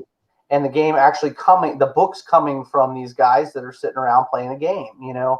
I find that really interesting because being able to, it shows the depth of what you're creating. Okay, it's like It's interesting, because people that haven't played D&D or haven't played Werewolf the Apocalypse or haven't played, Vampire the Masquerade or anything, or Pathfinder or whatever, what have you, they have no idea what they're walking into in this world with it's a live story. It's literally coming to life at your fingertips with these individuals. And to put it into a comic book or into a novel is a very interesting thing because you yourself are seeing these characters develop on a whole different wavelength. And it's awesome. I've been writing campaigns for almost 20 years, man. So it's really cool to me when people do that, Yeah, actually, so the characters in the game, so the story is I moved to Boone, North Carolina in like 2010. I didn't know anybody. The guys in the book actually lived in Boone. I worked with one of them. A couple others worked in the same area as me. and we all got together because we liked the game Mass Effect is actually the first one that actually drew us all together. And I'm tattooed all over with Mass Effect. So yeah, I'm with you. Mass Effect's a huge influence on Crit. But we actually homebrewed our own D&D game. And mind you, I had never played D&D at this point in time. Okay. And I had been doing bodybuilding competitions. I was like, if you saw me, you'd think I was like this big jock that just went to the gym and played guitar. But I was a super uber nerd. And they were like, hey, let's go play D&D. And I was like, I'm nerdy, but I'm not that nerdy. Right. And we all go through that phase, right? We were like, I was surfing and playing football and stuff in high school, and I was like, I'm not going to be seen doing that. As soon as I get home, Magic the Gathering, what's up? You know what I mean? I'm with you, man. Oh, we were playing like Star Wars online and stuff, and I just got so drug into this idea of creating our own story. Right. And so all of the guys that are in Crit, actually Caliber was the DM in that game, and he homebrewed this entire Star Wars campaign, Mass Effect campaign. And it just brought us all together every Sunday, hang around the table playing these games. Absolutely. Well, 10 years goes by where, we're 10 years older. Some of us are married and have kids. Well, actually, I think all of us were married. Some of us had kids. And life was just different. And we hadn't talked. Some of us hadn't even talked in like 8 to 10 years. Right. And so I had lost my job. First time since I was 13 years old without a job. And my wife was like, you know what? Take some time to yourself, relax, find something you want to do. I can't ever relax. I work 2 jobs now. I do the comic book, and I'm trying to start another side project. So I don't ever relax. Right. I called my friends and I said, hey, I was playing Spider-Man the game today, and it made me think, why don't we start a D&D campaign where we start off as these low-level heroes, and you actually become your own superhero? For sure. And I talked to a few of the guys because I think I was the only one that continually talked to everybody. And I said, hey, I've got everybody on board. And then finally they were all like, yeah, actually, we'll do it. We'll do it. We'll give it a run. Right. And we're going on our third year. Yeah, we're going into 3 years playing this campaign, which is epic to me because that's awesome for sure. You never hear of a campaign that goes this long. Right. And, because they were out of it for so long, I used 5th edition to homebrew it because the mechanics in D&D are tough. I mean, for someone who hasn't played in a long time or just has never played, if you drop them into a 3.5, a Pathfinder, these very micro level games, they might get lost. But I do like how 5th edition is very streamlined. For sure. So I took 5th edition. I took a lot of old Heroes games and mashed them all together. And we've been, we balanced it as we went. It wasn't always perfect. Right. For sure. And we just had fun. And after the second campaign, I had done this drawing. I just moved my stuff around. It's in here somewhere. But if you go to my Instagram, it's there. I had just drawn the guys in Sharpie. And they thought it was really cool to see their guys come to life. And then all of a sudden, they're like, oh, well, maybe I could do this with my costume, or maybe this. Or, I should change my name. Because Boulder's first name is Captain Punch. That's awesome. Sitting at the table, he goes, I'll just be Captain Punch. And it just, seeing the characters kind of gave him a little bit of a different perspective. For sure. So a few months go by, and I start drawing the book. And then it turns into, oh, now we're on paper, and you're actually animating us like, oh, we have to role play perfectly now because this is coming to life on paper. Right. And so that kind of changed some of it. Then after the first book came out, we sold 100 copies after the Kickstarter just off our website. For sure. Just Absolutely. Promoting it and everything. And then they were like, oh my God, people actually want to buy us? Now we really have to play this right. And so the game just became this new thing for everybody. And I'll have my group chat open sometimes and I'll hear, hey, when are we playing again? A 3-year campaign, and they're still asking, when are we playing again? I think that's really cool. It's awesome to be a DM or a writer that gets pulled into stuff like that. It has its own genre. For the life of me, I can't remember what it's called, but there was a movie that came out in the 80s that had Tom Hanks in it, and he was in college, and it had to do with D&D. He was a D&D DM, and oh man, I don't know what it's called. Great film, for people that enjoy that kind of thing. It's an amazing film. But because I'm a cinephile, so I need to go watch it. I need to find it. You got to check it out. It's a lot of fun. It's an older movie, but so. There's this genre, like I mentioned earlier, the guys from Dragonlance, That's where all their stories came from. Raceland Major, these characters that heavy metal bands have written songs about, you know, all came from D&D games at somebody's round table, you know. Like right now, I find it interesting. I don't know that you've watched. I think you watched one of our shows the other week where we actually did sitting for Road to Sin, and you know, we're doing it every Friday now, so people can see the campaign and what the game is like and stuff like that. Because I'm doing it the opposite way, as I'm putting out a game connected to my comic book, you know, and tying the worlds together like that. But it's neat to see people that are like getting into D&D and getting into tabletop gaming, and major comic book labels are putting out RPGs like the Ninja Turtles, you know, Sewer of Darkness and stuff like that. But to see somebody be able to take their friends, and I think that's the key part, okay?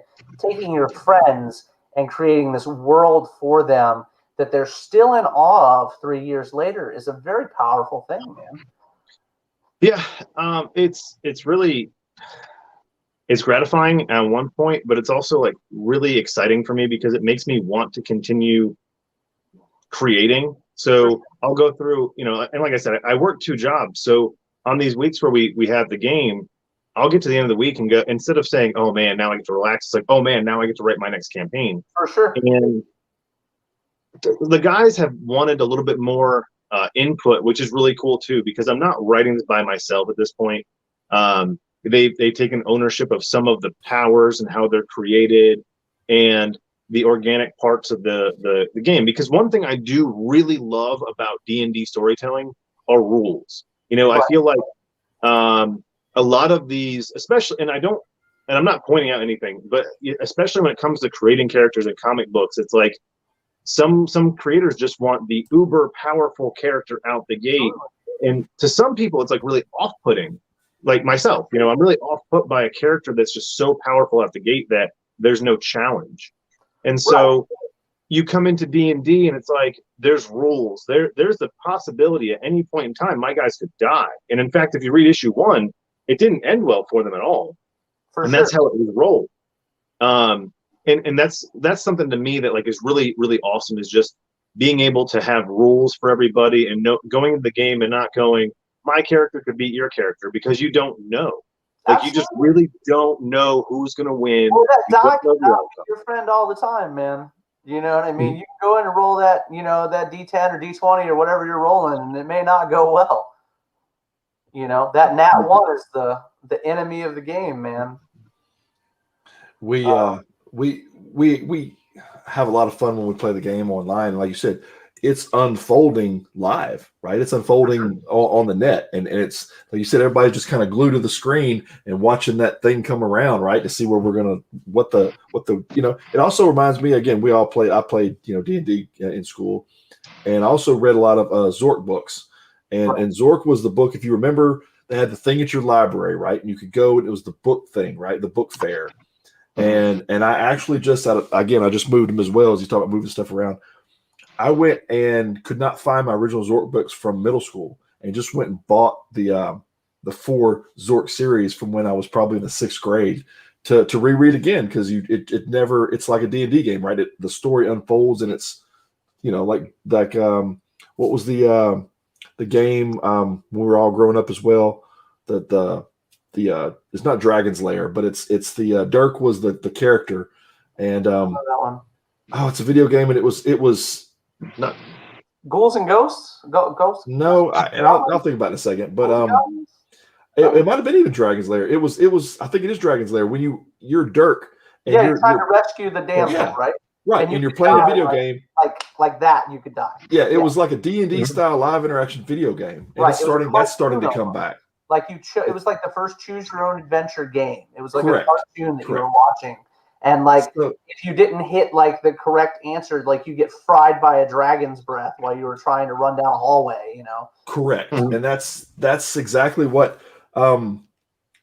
That's the kind of stuff I thought about when I first read Christopher's stuff. I was like, you know what? That brings me back to that whole, as the story unfolds, that you're energized and you're in it, right? You're in it with them. You're waiting to see what the next thing is going to bring. So absolutely, that's what all that reminded me of when I saw that. It got me thinking about the Zork books again, and and all of it kind of ties back to how we all grew up. For sure. Yeah, the big things for me were like, if you ever played like D20 Modern, I really wanted more of those modern rules, and if you played 5th edition, they don't exist. Right. So I spent, I want to say I've probably put close to 400 to 500 hours of just building the rules of the game. For sure. And if you've played D&D, especially if you've homebrewed your own, it's like you keep fine-tuning it. It's not something that's just done overnight. I've had a few people say, hey, like, can you set up a campaign doing this? And I'm like, no, because that takes a lot of effort. And right now, like, this is where I'm putting it all. For sure. And I think a lot of people, and if you actually go on to like the homebrew forums, a lot of them don't understand the power balance, especially in 5th edition, where characters are already overpowered. And then if you continually add, it's a mess. But I don't think people quite understand the concept of it, though. You know, the rule, there aren't many rules. So being D&D, it can be really overwhelming, like you mentioned earlier. It really can.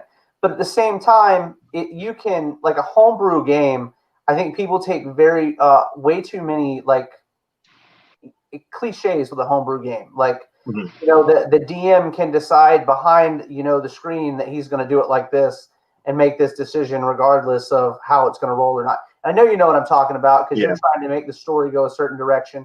I'm with you. You know what I mean? But there are times like right now, what we did to try to make things a little bit easier for people to understand is a dice system is very, very important. You know, it has to work for everybody. You have to understand armor. You have to understand damage, all these different things, agility versus dexterity and, health points versus stamina. You know, there are a lot of different things that come into play with dice. And what I decided to do with us was go back to a straight D10 system. Everything revolves around the D10, and that kind of like how Warhammer, I think, uses a D6 for everything. Absolutely. Yep. Because it's so much easier for people to understand. And I was trying to garner not just toward D&D players and werewolf players, but people that could just pick up a D10 and understand that if they didn't roll a 6, they missed. You know what I'm saying? It was just a very simple thing. And I think D&D in itself is moved away from the simplicity and having a good time with your buddies. That's why there's so much homebrew. There's so much homebrew because I don't want to pay for a $50 campaign and then not even have a good time after I paid for the $50 campaign. It's a very tough thing to balance, when you're doing a homebrew game. So I congratulate you, man, on being able to have a homebrew game and be able to have guys that are enjoying it all the time.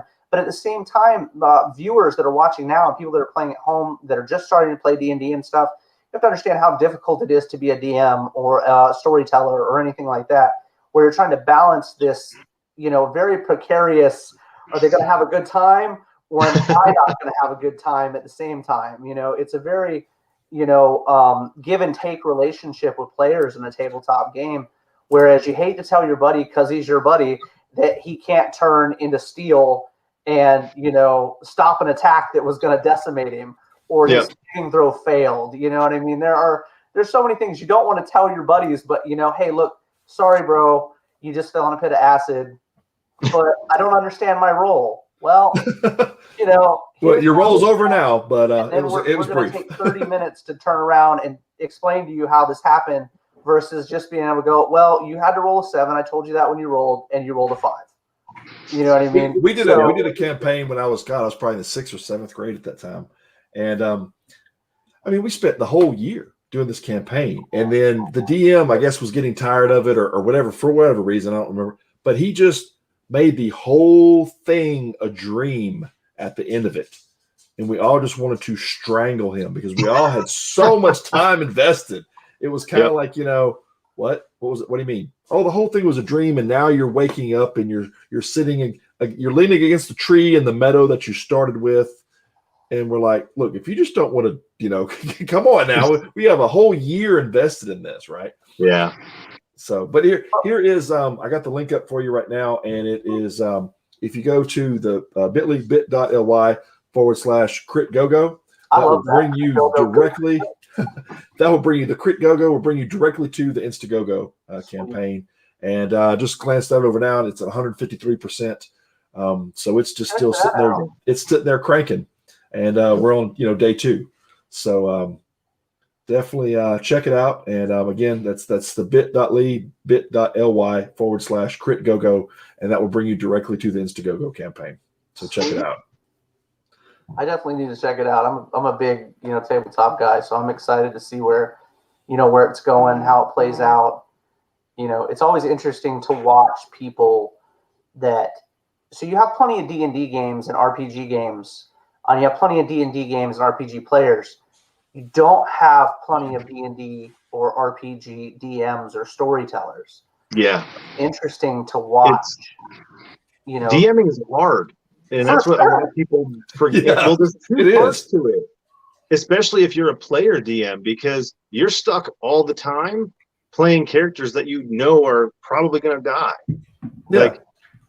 I had, especially with being a comic book. So when we first started down this idea of the comic book, I was like, and this is issue 3. So issue 3 was like the first time that I really thought, hey, I'm going to put all this on paper. And so I need to have, overarching nemesises and these backgrounds and all this big stuff. So, and as a DM, that's a no-no. You give them a sandbox and let them play. Oh, you create it, like you said, and you let them move within it. That was the same aspect that we had had a conversation with Justin Gray about earlier, and he was talking about building a universe for his comic and then letting everyone play within that certain universe. So same kind of thing across both, and that's why I like the way you've tied both of these together. For sure. Yeah, it's been fun, but it's tough sometimes when I create something. And I've created enemies that I've given these really I have a character in issue 3 who's a bad guy, who was also the bad guy in issue 1. His name is Sanguine. You see, and mind you, every character in our game has some kind of real life occurrence. So if they're bad guys, they're usually someone that I've heard them complain about in real life, and I've kind of manipulate. I don't have any real names like that for them to avoid that, but. Right. When we get into the game, I'm like, his name is Sanguine, and he looks like this, and their heads just drop. Like, oh, you put him in there, and in Boone, we had a guy who always called himself in any video game Sanguine, and he bothered all of us. He was our first DM too, and he made a game that just all made us want to quit playing Dungeons and Dragons. But I create this character thinking, cool, I've got this enemy that can kind of be. Not my Joker, because Joker's too iconic, but one of those types of rogue gallery characters. For sure. And they do everything in their power to murder him every time. And so I'm like, guys, I want him to come back at least one more time, Well, yeah, give him a shot, man. Don't just smash him right off that gate. I've created good guy characters to kind of help the team along. And they'll completely ignore it, going, it's a DM character. We know you're dirty. You're going to try and do something with it. Look here. We just played. So doing Road to Sin has been a lot of fun because we're beta in the game live. We did tickets for fans. Fans could come on and play with our art team and stuff. Oh, that's cool. It was a lot of fun. It's a way that Kevin. I've broken up that wall again. That 4th layer, along with selling people soap that smells like my characters. That has been. He's not selling bathwater that smells like the characters. It's been interesting. It's been fun, and the soap sells, man. The soap sells. It's very funny to me. But it smells good. But anyway, so we're beta in the game live with fans of the comic book. So it's I wrote, 50 pages worth of content for these guys to do through the length of the Kickstarter campaign. For the comic. So they get to play for 2 hours for the length of the Kickstarter. And all of a sudden it was when the camera would quit rolling, hey, look, it's already 3 a.m. in the UK. Can we keep playing for a couple more hours? And it's okay. So I kid you not, as a DM, you kind of try to think of everything, right? Which direction would they go, or which, things would they do? We were all joking lately and joking off camera because Gabby burnt down a cabin the other night and just couldn't roll to save her life, then rolled a 10, to burn down a cabin. So, it wasn't even to burn down a cabin. It was to throw a snowball to knock a sconce over just to see what would happen. And it lights the whole cabin in flames. Yep. So it was a lot of fun, and people need to understand that tabletop gaming is coming back not only because of COVID, but it's coming back because people are realizing that you can have a much more intimate experience with people, with Ventrilo and Discord, and even using StreamYard. You can play and enjoy it, and it's a much more intimate experience.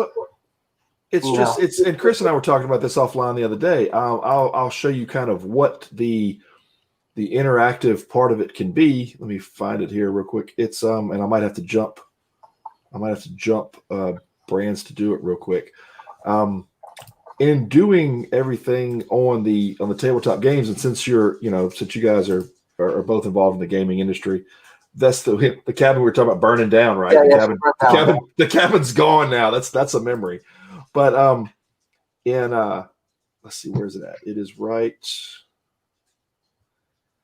The fun part of this whole new podcast, I say new, it's been around for a while. This whole podcasting realm is the fact that, and when you tie it in with the gaming realm, you can do fun interactive stuff like this. You can actually bring the dice into the game, and we have another screen off to the side that actually has all the dice playing, so the dice kind of becomes its own entity on the board. You bring the dice up in screen, and then you have these overlays like this. And normally, it would be. Yeah, it would look like this is what he's trying to say. So you could actually see the dice. Right. It's not people's face off. Without my head lopped off. So Right. in the game roll, you would. So you have to position these things accordingly. But that's fun things to interact to it and add to it. Absolutely. It's breaking that wall again. You're bringing people into a way that they don't get to know again. You've got a lot more resources now. So, like, for instance, one of the reasons we stopped playing D&D as a group back, 2012 was when we canned it all together, was because I moved from Boone, North Carolina to Winston, North Carolina, and I'm not driving 2 hours to play D&D. We tried the whole virtual thing, and it just, the platform wasn't there. I tried using Xbox Live, like the cameras. We tried a lot of different ways to do virtual, and it just wasn't engaging. In fact, when COVID hit, I really thought we were going to die out, because the last time this happened, it didn't last. But we used Roll20, we used Discord, and it survived. And actually, we had this conversation a couple weeks ago, me and one of the old DM, and he was like, honestly, I thought we were going to die out, but the fact that everybody has the cameras, and he's like, we're a bit older now, so it's nice to not have the drive home, or like when you're done, you just turn it off and roll out of bed in your pajamas and play D&D and then go about your day. I think that's one of the reasons why we're seeing such a big comeback, is because it's more accessible to us. Absolutely. One of my guys in the group, he has really bad asthma, and if he gets COVID, his doctor told him he's going to die. The guy that plays Spectre, and so I haven't seen him since COVID because of that. Because he's like, I don't want to risk it. He's like, oh, it's scary, man. So you need to add COVID as a character in one of your man. Well, wouldn't that be a thing? We toyed around about it, but there are some people that are really sensitive about it. I mean, I myself, I laugh because I still can't taste or smell after having it, which, I mean, it's actually pretty terrible sometimes. That's but crazy. There's people that have lost someone, and so I've lost family, and my cousin's wife passed away from it, so it's a very real thing to me. When all those people were out there going, "Oh, it's not," and I'm not trying to get off politically, but I'm just saying that when people kept saying, "Oh, it's not a thing and it's a conspiracy," and all this kind of stuff, I was like, "No, man, it's a thing." And when I was recently diagnosed as being diabetic, it was really sensitive to me, because then I'm now autoimmune.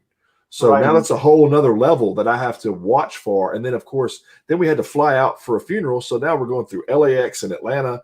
And, man, I'm like a dog at the vet, right? I'm just terrified the entire trip. And it's just not a thing, man. It's just not it's crazy. Yeah. Dustin, I know you need to jump off for a second. Joke.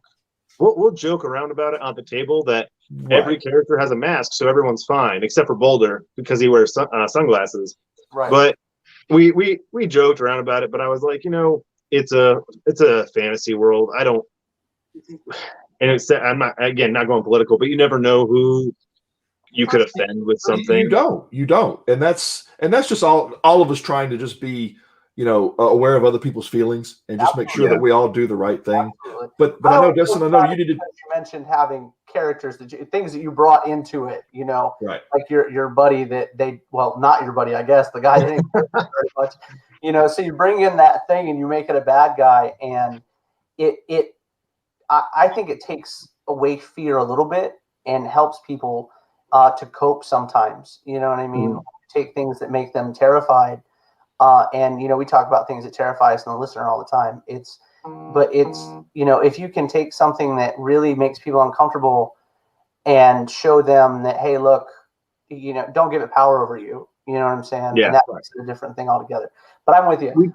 I am going to dip out for a few minutes. It was awesome to talk to you, man. I got a show here in about half an hour, and my dog's been just got back from surgery today. So and she's not one to eat, so it's like now we have to feed her with this big syringe, and she's like 60 pounds, so it's not like she's a little dog. That's the coolest looking dog, though. Man, from seeing pictures and stuff, she's a sweetheart. So go take care of her. I'll close out the show. We'll fire back up again for the listeners. I'll see you guys here in about half an hour, I'm sure. Oh yeah, we'll be back. We'll see you on that show. All right. We'll close out the show together. And we're fixing to wrap this up in about 10 minutes because he's going to come right behind this show with the listener. And we're going to give a couple more props to a couple more shows coming up. But yeah, Chris, always a pleasure, man. And we'll have you on a few more times during the campaign, talk about the campaign, talk about where we're at. It's always fun from our side getting involved with all these different things because, you have your campaign going and you're involved. And then as Inked, we're involved with 14 or 15 other campaigns at the same time. So at all different levels and intervals. So it's fun for us, man, just to be able to be a part of it and to be able to watch and help you guys out. And it's just it's a lot of fun. So we appreciate you being part of it. Well, I appreciate having me on, and thanks for everything you guys have done. I look forward to next time. I can talk about D&D any day of the week. So awesome. We can set that up. We might even work in a show here shortly about just a quick, to run about maybe the history of D&D and maybe some interactive things. And we'll talk about it. We'll get it together.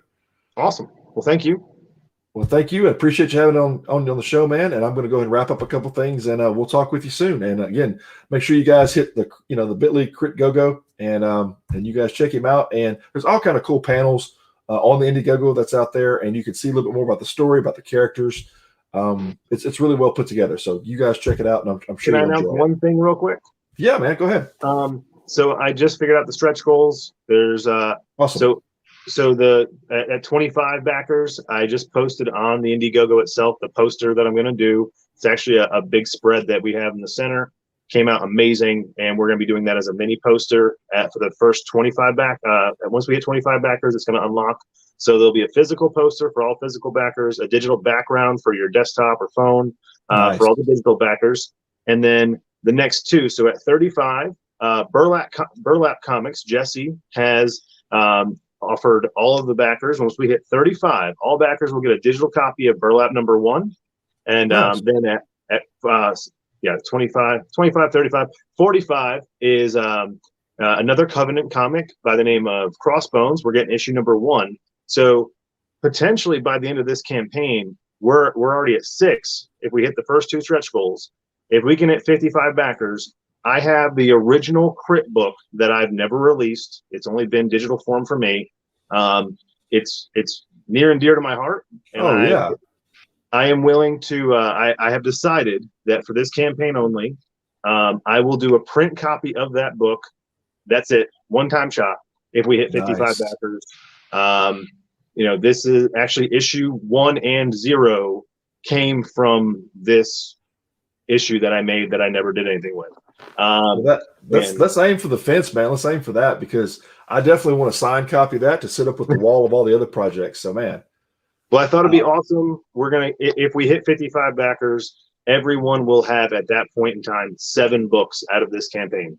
So, go check it out. We're at, I didn't check before we launched on here, but last time I looked this afternoon, we were at 21 backers. So we're real close to 25.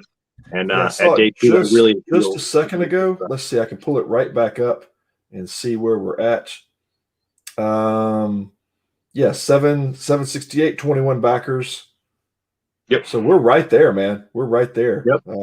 4 more backers and we get a digital copy of, 4 more backers and we get the poster and the digital background. So I think that'd be cool.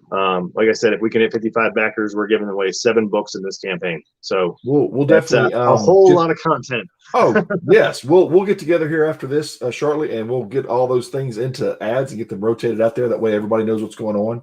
And awesome. And we'll do again. We'll talk about the ads we talked about earlier with getting in some of the other people involved with the game. I think that's going to be a lot of fun.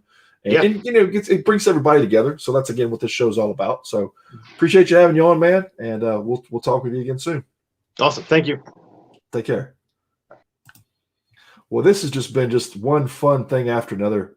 It's our 2nd episode. Again, we're still kind of working through the controls, learning some things. Again, it's me dusting off from not being in the audio visual side of things as far as a few years. It's been a little bit, but it's coming back together. And we definitely want to give props to a few more things here before we leave. Again, make sure you check out, again, coming up in April, Blood and Bullets is going to be just an amazing book, a huge follow-up to Local Hero. I myself can't wait for that book to come out. And again, props and congratulations to both Chris and for Dustin for both funding right back-to-back days. That was just an awesome, awesome event to see. Make sure you tune in to Chris over on the Business of Comics. He does episodes about that, talking about all the ins and outs of what's going on. Again, we brought up Shop Talk, and we talked about all the different things, visited with Chuck for a good time. And then I'm going to end off with, make sure you tune into CromCon, which is happening the 27th and 28th, right? So it's right here. We're right at the door. So tomorrow and the next day, jump over to the Madness and go check it out. Again, that's a comic-related madness. Go check it out. They're part of the NSC Roadshow Network, which it brings on just a number of podcasts out there and gets a whole bunch of creators involved out there and get their audiences and get their word out. A lot of fun on the NSC Roadshow. Again, you can find the NSC Roadshow out there at nsclivetv.com. It's right there on the homepage. You can check out all the wonderful things happening. You can check out all the wonderful podcast shows. Or if your podcast show out there and you'd like to be part of the NSC Roadshow Network, it shows you different ways to become that. So make sure you check out CromCon. The 27th to 28th, that's tomorrow, and the next day will be a full weekend of, God, it's probably 40 plus at this time, 40 plus creators on there. You get to hear about all these wonderful books. So again, make sure you tune into that, and we will definitely get together here again and talk about some of the other wonderful things going on that are out there. It's just been a really fun time for us to be able to get on and talk about it again, events like this.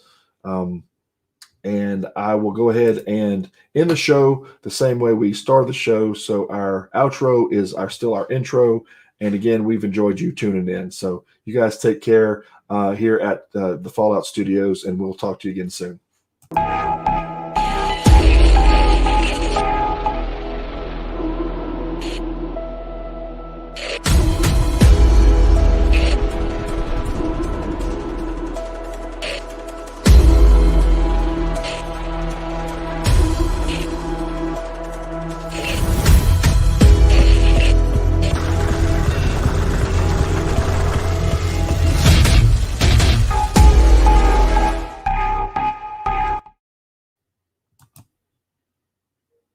Guys, take care.